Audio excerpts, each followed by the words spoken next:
ভারত ও বাংলাদেশের বাজারে ইনফিনিক্স খুব শিগগিরই লঞ্চ করতে চলেছে ইনফিনিক্স নোট 8i নামের আরও একটা স্মার্টফোন। লোয়ার প্রাইস রেঞ্জে দুর্ধর্ষ কনফিগারেশনে লঞ্চ করতে চলেছে এই ফোনটি। এতে একটা 6.7 ইঞ্চির big display, MediaTek Helio G80 মতো গেমিং চিপসেট, 48 মেগাপিক্সেলের কোয়াড রিয়ার ক্যামেরা সেটআপ এবং 5200 mAh ম্যাসিভ ব্যাটারি।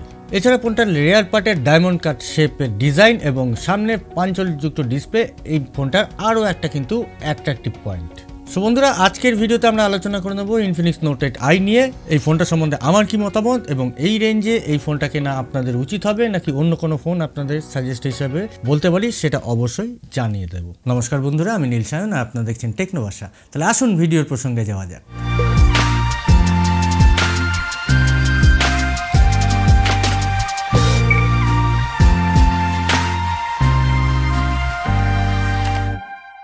বন্ধুরা, ভিডিও শুরুতে অনুরোধ করবো, আপনি যদি নতুন হয়ে থাকেন চ্যানেলে তাহলে কিন্তু অবশ্যই চ্যানেলটা সাবস্ক্রাইব করে পাশে বেল আইকনে ক্লিক করে অল করে দেবেন, যাতে প্রত্যেক ভিডিওতে আপনার সঙ্গে আমার দেখা হয়। ভিডিও ভালো লাগলে লাইক করতে কিন্তু ভুলবেন না।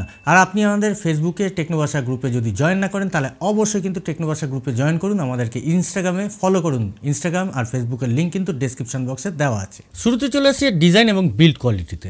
ডিজাইন ওয়াইজ এই ফোনটা কিন্তু যথেষ্ট ভালো হতে চলেছে, যথেষ্ট আকর্ষণীয় হতে চলেছে। সাধারণত এই বাজেট রেঞ্জে এতটা গর্জাস লুকিং ডিজাইন কিন্তু সচরাচর দেখতে পাওয়া যায় না। রেয়ার পার্টে থাকছে ডায়মন্ড কাট শেপ, যেটা দেখতে অবশ্যই প্রিমিয়াম লাগবে এবং এটা কিন্তু কোনো রকম ভাবে ফিঙ্গারপ্রিন্ট ম্যাগনেটিক নয়। ফ্রন্টে থাকছে পাঞ্চলযুক্ত ফুল ভিউ ডিসপ্লে। ফোনটাতে দুটো সিমের পাশাপাশি একটা মাইক্রো এসডি কার্ড ব্যবহার করার সুযোগ থাকছে, যদিও ফোনটা কিন্তু সম্পূর্ণ প্লাস্টিক বিল্ডের তৈরি। আর এতে অবশ্যই থাকছে side mounted fingerprint scanner. Overall design এবং বিল্ড কোয়ালিটির দিক থেকে যথেষ্ট ভালো করেছে ইনফিনিক্স নোট 8i। এরপর চলে আসছে ডিসপ্লে সেকশনে। এতে থাকছে 6.7 ইঞ্চির একটা IPS LCD ডিসপ্লে, যেটা কিন্তু HD+ রেজলিউশনের একটা ডিসপ্লে এবং এই ডিসপ্লে থাকছে 264 ppi ডেনসিটি। অতএব ডিসপ্লেতে পিক্সেলের ঘাটতি কিন্তু আপনাদের চোখে অবশ্যই পড়বে। ডিসপ্লে সাইজ বড় হলেও HD+ রেজলিউশন আমাকে হতাশ করেছে, কারণ এই প্রাইস রেঞ্জের মধ্যে কিন্তু অনেকেই এখন ভালো ডিসপ্লে, ফুল HD+ ডিসপ্লে প্রোভাইড করে। এরপর চলে আসছি ফোনটার সফটওয়্যার এবং হার্ডওয়্যার সেকশনে। এতে থাকছে out of the box Android 10 এর সাপোর্ট, যার টপে থাকছে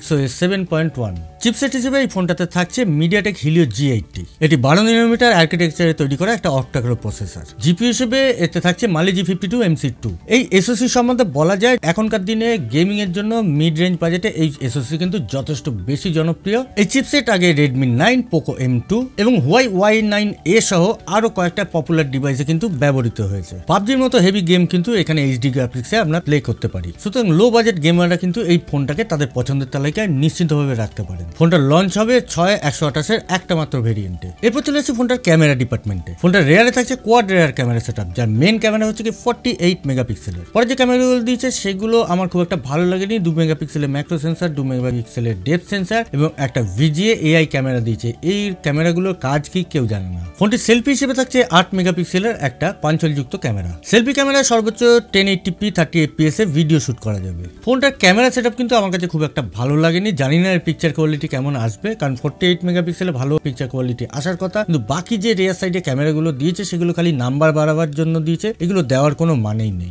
এরপর চলে আসছি ফোনটার পাওয়ার সেকশনে, মানে ব্যাটারি এবং চার্জার। 5000+ mAh ব্যাটারির সাথে এতে থাকছে একটা ফাস্ট চার্জার। ব্যাটারি এবং চার্জারের দিক থেকে আমার কাছে মোটামুটি স্যাটিসফাইড লেগেছে এই ফোনটা। অন্যান্য ফিচারগুলোর মধ্যে এতে থাকছে GPS এর support, Bluetooth 5.0, 3.5mm headphone Jack port এবং USB Type-C কেবল। এবার চলে আসছি ফোনটার প্রাইসিং এবং লঞ্চিং ডেটের ব্যাপারে। ইন্ডিয়ার বাজারে ফোনটার প্রাইস হতে পারে 11 থেকে 12,000 রুপির মধ্যে। অবশ্যই বাংলাদেশের প্রাইসিংটা গিয়ে দাঁড়াবে 15 থেকে 17,000 টাকার মধ্যে। এই ফোনটা লঞ্চ হতে পারে ডিসেম্বরের মাঝামাঝি বা শেষের দিকে। এই ফোনটার সম্বন্ধে আমার নিজস্ব মতামত যদি আপনারা জানতে চান তাহলে আমি বলবো লুকস, স্টোরেজ এবং কিছুটা গেমিং এর জন্য এই ফোনটাকে রেকমেন্ড করা যায়। আদারওয়াইজ ক্যামেরার কথা ভেবে যদি আপনারা চিন্তা করেন এই ফোনটা নেবেন, তাহলে আমি বলবো এই ফোনটা নেওয়ার কোনো দরকার নেই। আমি আগেই রেডমির কথা বলেছি বা পোকো M2 এর কথা বলেছি। এই সব ফোনগুলো কিন্তু এই ফোনটাকে অবশ্যই খুব ভালো কম্পিটিশনে ফেলে দেবে। এই ক্ষেত্রে ক্যামেরায় ইনফিনিক্স, আইটেল এবং টেকনোকে কিন্তু প্রচুর পরিমাণ উন্নতি করতে হবে, এটা নিশ্চিন্ত করে বলা যায়। তো বন্ধুরা, এই ছিল ইনফিনিক্স নোট 8i সম্বন্ধে আমার নিজস্ব মতামত। ভিডিওটা কেমন লাগলো অবশ্যই কিন্তু কমেন্টে জানাবেন, আর অবশ্যই কিন্তু ভিডিওটা লাইক করবেন যদি ভালো লাগে। খারাপ লাগলে ভিডিওটা ডিসলাইক করবেন। কেন খারাপ লাগেছে সেটা কিন্তু বলার চেষ্টা করবেন। আর আপনি যদি নতুন হয়ে থাকেন চ্যানেলে তাহলে কিন্তু অবশ্যই সাবস্ক্রাইব করে পাশে বেল আইকনটা ক্লিক করে অল করে দেবেন। আমাদের ফেসবুক গ্রুপে জয়েন করুন, ইনস্টাগ্রামে আমাদের ফলো করুন। আজকের মতো চললাম।